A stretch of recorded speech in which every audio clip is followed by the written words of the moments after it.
Bana, asante sana. Hii ni SQF TV. Karibu sana kwenye SQF Michezoni. Habari kubwa ambayo tumeipata hivi punde ni kuhusiana na miamba ya soka pale nchini Afrika Kusini. Kaizer Chiefs imethibitisha kuachana na kocha mkuu Nasreddine Nabi baada ya pande zote mbili kufikia makubaliano ya kumaliza uhusiano wao wa kikazi kwa namna ya amani na heshima. Taarifa iliyotolewa ya pamoja na klabu hiyo imesema kuwa uamuzi huo umefikiwa baada ya mazungumzo ya kujenga, huku pande zote zikionyesha heshima na kuthamini muda waliokuwa wakifanya kazi pamoja.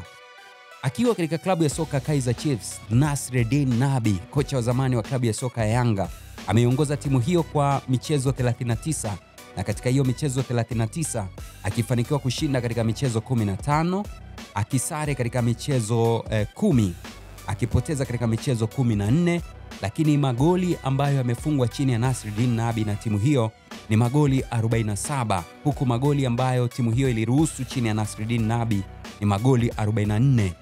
Cedric Kaze na Khalil Ben Youssef wataendelea kusalia katika klabu ya soka ya Kaizer Chiefs katika msimu huu na kumaliza msimu kwa ujumla. Lakini katika upande mwingine, Kaizer Chiefs imemshukuru kocha Nabi kwa mchango wake katika kipindi cha uongozi wake na kumtakia mafanikio katika shughuli zake zijazo.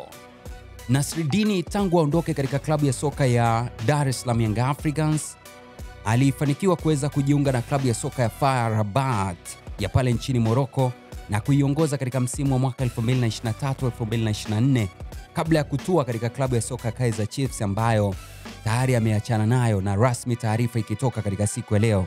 Ikumbukwe upande wa pili wa klabu ya soka Dar es Salaam Young Africans walikuwa wanahusishwa kwamba huenda wakaachana na kocha Romain Folz.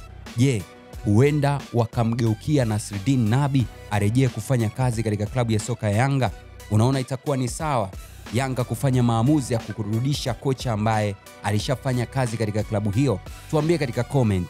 Hii ni SQF TV. Mimi ni Bonfas Allen, bwana fundi.